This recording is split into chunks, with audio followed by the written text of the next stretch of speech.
wanni dalagame akka biyyatti waan nu gammachiisu waan guddaadha jeetiin abdii qaba. Hopefully biyya keenyaaf waa'ee diinagdee irrattis ta'ee waa'ee guddina biyya irrattis ta'ee bu'aa guddaa qaba. Akkasumatti biyya ollaa teenyaaf illee bu'aa qaba. Akka Afrikaatti illee bu'aa guddaa qaba. Akka addunyaatti illee bu'aa guddaa qaba jennee amanna. Rabbiin khayrii haa godhu. Rabbiin subhaanahu wa ta'ala kan gartee fathii Makkaa jennaan gaa. Kan baniinsa akka Makkaa hawaasni addunyaa guutuun irraa gartee madda nagaa argatu. Bishaan beektaa bishaan addunyaan tun bishaan hin jiraatti miti.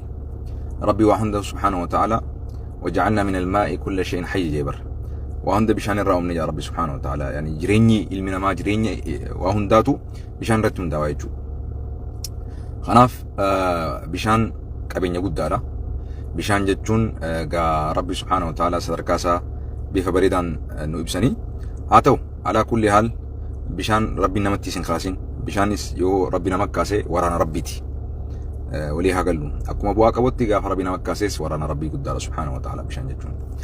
أما المهم كان يندبج وربادو كلام مدى راك أبتين لما دا يجول لما دا مجلسني إن شاء الله وري برانا قرتي جرى فيلتام ورقتن دكتور كبجمو حجي شيخ حجي إبراهيم توفر راجل كبي هاقا واجرا قديت كان فدرالا كان روميا kan naannoo Amaaraa kan naannoo guutuu walumaa galattu warri aangoo arraan tana agartee Rabbi subhaanahu wa ta'ala harka isin kaa'ee amaanaa tana Rabbi subhaanahu wa ta'ala akka tiistaniif Rabbi abbaa isin godhe baga gammaddan jechuun nama dhiba. Namni aangoo tokkotti gisee dhufu hojii guddaa amaanaa guddaa ani Rabbi obsa isin haa kennu isin haa dandeessu isin jaa baga gammaddan guyyaan jedhu guyyaa amaanaa tana Rabbi subhaanahu wa ta'ala isin dandeessisee bakkaan geessanii qabrii keessanitti gartee hojii gaggaariidhaan itti baatan guyyaa san Rabbiin galata gaariitti isin deebisa Rabbi isin godhe ikhlaasa isin kenna jechuudha. Wanni amaanaadhaa waan laaftuudhaa miti. Sunsani ulfaadhaa jabaadhaa garuu akkasumatti hojii isin kennamte tana warra baadhatee bakkaan gahu Rabbi isin godhu. Dubbiin dubbii laaftuudhaa miti. Hawaasa guddaa Itoophiyaa jiraachisuu hoogganuu jechuun waan laafaadhaa miti. Namni maatii ofiitu hoogganuu dadhabee jira. Namni jaartii ofii bulchuu dadhabee hiikaa jira. Namni jaarsa ofii waliin buluu dadhabee jaartiin jaarsaan nahi xiyachaa jirti. Namni ilmaan ofii guddifachuu dadhabeeti ilmaan mootummaan fuudheerraa guddisaa jira. Sirra dhageeffadhaa. Hawaasa bal'aa kana guddisuu jechuun, hawaasa bal'aa kana kunuunsuu jechuun, hawaasa bal'aa kana gartee dantaa fi fedhii isaa eeguu jechuun laafaadhaa miti. Namni maatii ofiitu jiraachisuun yeroo ammaa kana keessatti akka malee jabaachaa jira. Kanaaf amaanaa guddaadha. Amaanaa dachii fi samiin baadhachuu dadhabde ilmi namaa wallaala isaatiif baadhate jira Rabbi subhaanahu wa ta'ala. Wallaala keenyaa waliin baadhanne Rabbiin beekumsa isaatiin Rabbiin nutiisee dandeettii isaatiin Rabbiin beekumsaa fi dandeettii nutti godhee Rabbi isin haa gargaaruun isin jaa. Haadhahu garuu wanni guddaan dhaamu shoora guddaa taphachuu dandeessan taphadha. Liidarshiippii jechuun maqaadhaa miti. Poozishinaa hojiiti. Hojiidha. Amaanaa beekuu qabna. Namni yeroo gargarii kursii qabatee ofiifis hin dalagu nama biraallee hin daleessu jechuudha. Amaanaan ani isin dhaamu wanni kun amaanaa guddaa Rabbi irraa isin gaafachuu ta'a. Kullukum mas'uulun jedhe. Hundi keenya hurraa gaafatamu teenya waan itti gaafatamnu irraa.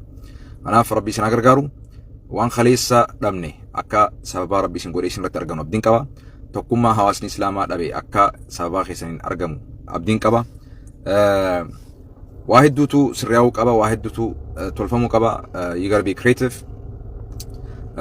Amaanaan guddaa majlisaa Islaama tiisudha. Mootummaa fi Islaama addaan tiisudha. Ummata Islaamaa tiisudha. Qabeenya isaa tiisudha.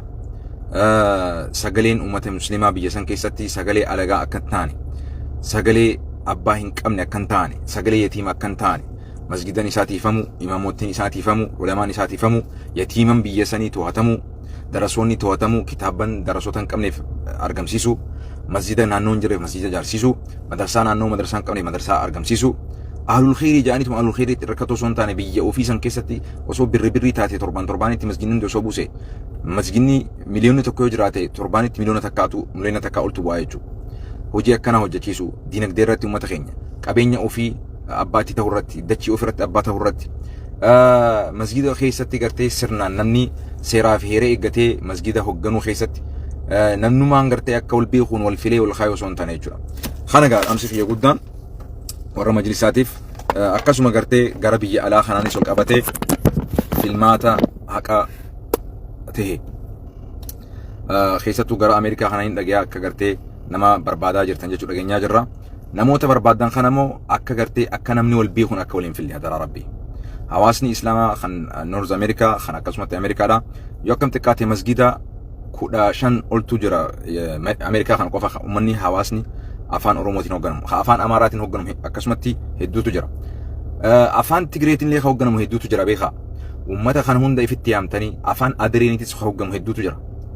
Sirri dhaggeeffadhaa ummata Affaar, ummata Somaalee, ummata Oromoo, ummata Amaaraa, ummata Guraagee, ummata Narraahimi, Adaree, ummata Amaaraa kana hunda qaama bakka isaan bu'u gootanii mari'achiistanii filachiistanii hayyoota isaanii, abboota isaanii, hawwoota isaanii, ulamaa'ota isaanii, sheekota isaanii, ustaazota isaanii majlisa gartee shuuraa qaba hawaasni kun dubbistanii nama isinii ta'uun kan dhaayattanii nama keessa akkasii yoo filtan malee akkanumatti gareen lamaa sadii imaamni lamaa sadii afur walitti dhufee takka namni humna irra qabu sagalee irra qabu walitti dhufee abolati nu ta'e jeetu nama isa fakkaatu nama inni jaalate bakka fuutu osoo hin taane nama haqaan dandeettii qabu kagartee bu'aa hawaasaaf qabu rabbillee sodaatu bifa saniin akka hojjettan majlisul a'laa Itoophiyaatiif hin dhaama kana akka Noorz Ameerikaa keessatti nama qaalimachaa jirtan dhageenyee jirra.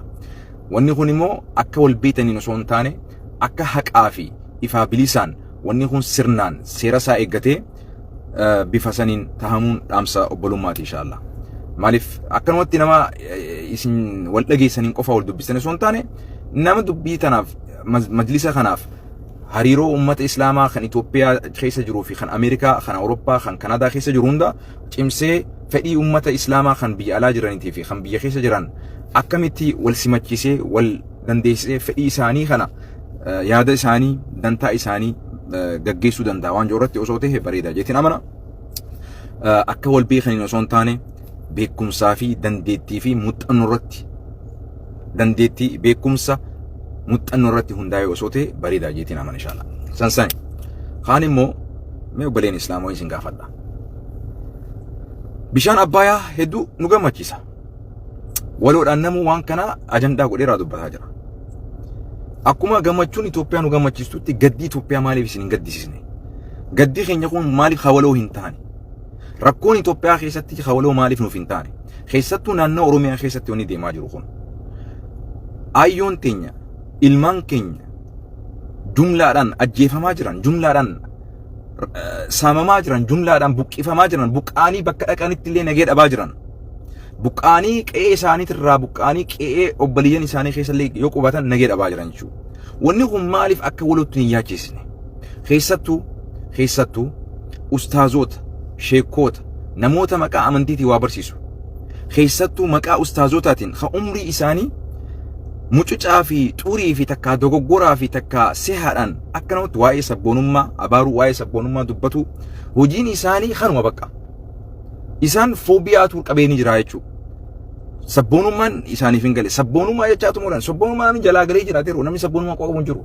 Isaan arrallee qalamni isaanii sabboonummaa barreessa. Jechi isaanii sabboonummaa, shahaadaan isaanii sabboonummaa taate.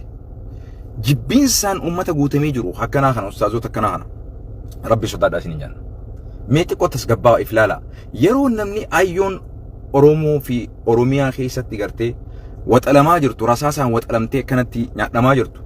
Isin yeroon ifi waan sabboonummaa kana dubbattan nillee hin salfattanii kitaaba akkam qaratan dhiiroo isin. Bar Rasuulli alayhi salaatu wasalaam lubbuu ilma namaa dhiisiti. Lubbuun adurree isa yaachisaa turte bar. Lubbuun shimbirroo takka isa yaachisaa turte bar Rasuulli Rabbi alayhi salaam.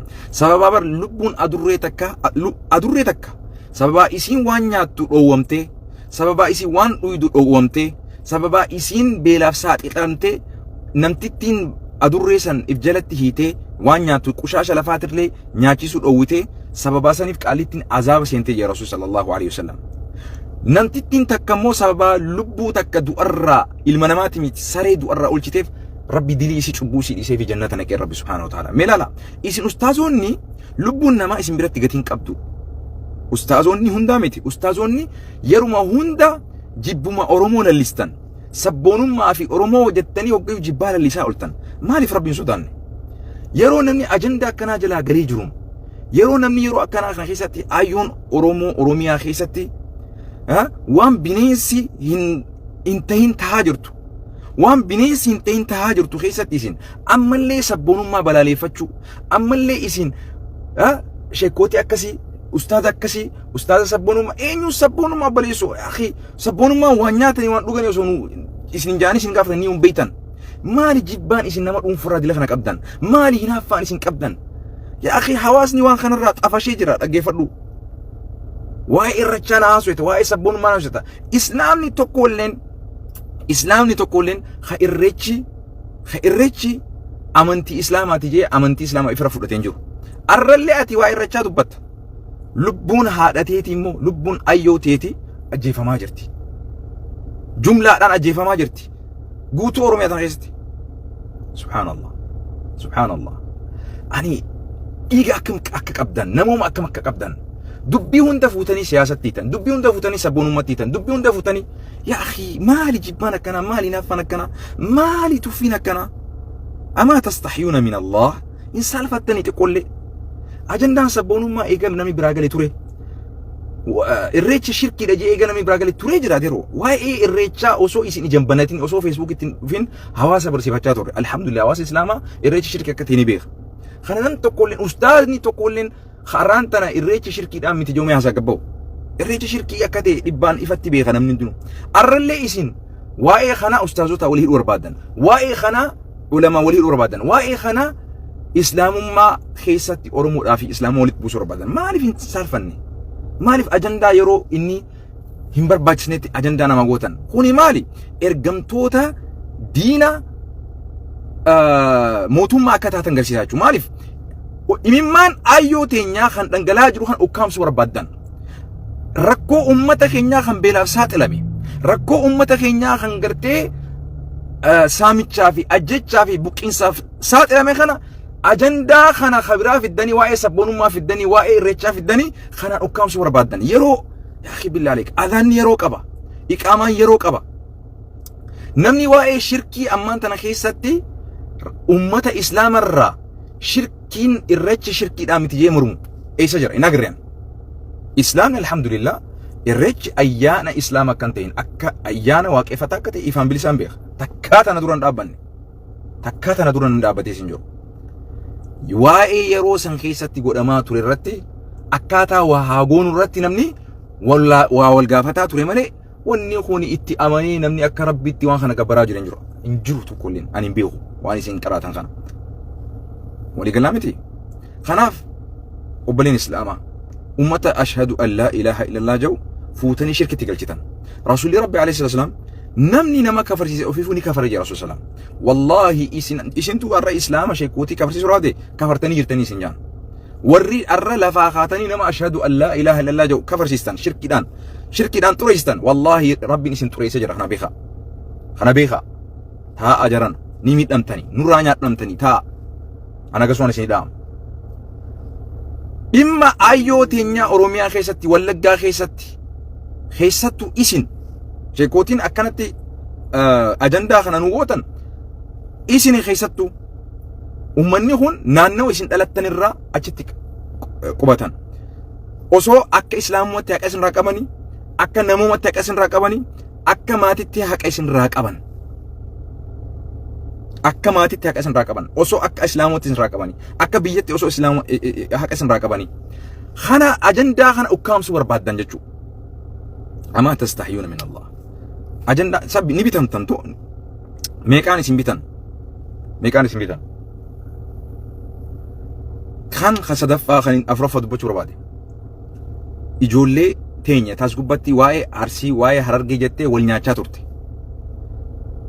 haga gizee Arsiin tuqamte arrafamte gizee Harargeen tuqamte arrafamte si gubu si nyaa onni sun si haachise onnee sitti godhee si dubbisu maaliif arra ayyoon Oromiyaa keessatti godina hundaa fi naannoo hunda keessatti ajjeefamaa jirtu maaliif walawdhaan sagalee taatee balaaleffachuu dadhabdan wayin si gaafadha arra maqaan Arsii maqaan Harargee yoo tuqame yoo maqaan Arsii maqaan Harargee tuqame arra namni sirra waan kan ajandaa godhatee sa'aa 24 wal yaamee wal gurmeessee gosaa fi gandaan irraa dubbatu hin jiru sirra arrammo akka Oromiyaatti diinni ayyoo teenya haadha si deesse deetteetee gaafa ajjeesu jumlaadhaan gaafa fixu ummata qe'ee isaarraa buqqee qe'ee obboleeyyan isaa keessatti jireenya injifatuudhaaf rakkoo injifatuudhaaf gojjoo jaaratee gojjoo isaa keessatti ajjeefamu rasaasaan gartee akka bineensi waxalamutti waxalamu kuni si yaachisisu maqaa gosummaatu si dhukkubsa namuma akkam qabdaati namuma akka gosti waan nyaatanii waan dhugani haati tee osoo waxalamtuu diinaan ajjeefamtuu jecha tokko yaa rabbi haadha tiyya tana haqa isii baasi jechuun sitti ulfaate gosti tee tuqamuun immoo akka waan Kaabaan jiifamtetti akka waan Rasuul tuqametti alayhi salaatu wasallam akka waan Qur'aanni tuqametti akka waan Rabbiin tuqametti maraattee machooytee jechuudha gosti tee tuqamuudhaaf ምን አይነት አስተሳሰብ ነው ኩን ilaalcha akkamiiti ati irra waan gandummaatu sitti guddaa gosummaatu sitti guddaa namoomni sitti uumaatii miti gosti waan nyaatanii waan dhugani gandi waan nyaatanii waan dhugani namni Rasuulli alayhi salaatu wasallam dhimmi ummata islaamaa dhimmi namoomaa isa yaachisne lal rakkoon namaa almu'minu kalbunyaan jira Rasuulli wanni kun siyaasaa miti beek ummanni islaamaa mu'minaa kun rabbiin akka jaarmee tokkooti jira rabbi Rasuulli sallallahu alayhi wasallam gaafa achi obboleessi kee mu'minaa arra obboleessa mu'minaa bira dabartee bar haadhateetii barbo tan ajjeefamaa jirtu tun tan akka gartee bineensatti rasaasa waxalamaa jirtu tun haadhateetii bar kun isin dhukkubsu arra eenyutu ganda kiyya arrabsee jettee gurmooytee tiktookii banattee sa'a lamaa ol nama ganda kee arrabsee maafiyaa akka keetii wali qabattee nama san arrabsitee gandaa fi eenyummaa isaa barbadeessaa jechuudha. Ayyoon Oromiyaa keessatti gizee waxalamtu. Ati arraan tana diinaaf deebisaan qabdu, diinaaf balaaleffannaan qabdu, obboleessa kee immoo itti jeenaati. Diina bira yoo dhufe namni akka keetii sodaatan hin jiru. Gaafa obboleessa kee arrabsuu taate immoo, gaafa gartee ganda nama arrabsuu taate immoo, gaafa nama gosa nama arrabsuu taate namni sirra jeenaa hin jiru jechuudha. Is this true? Rabbi isaa qajeelchu kanaa miti kun namuma miti kun ilma namaa nama gartee namuma qabu miti kun jijjiiramuu qaba jeetiin ama sun sani jalabe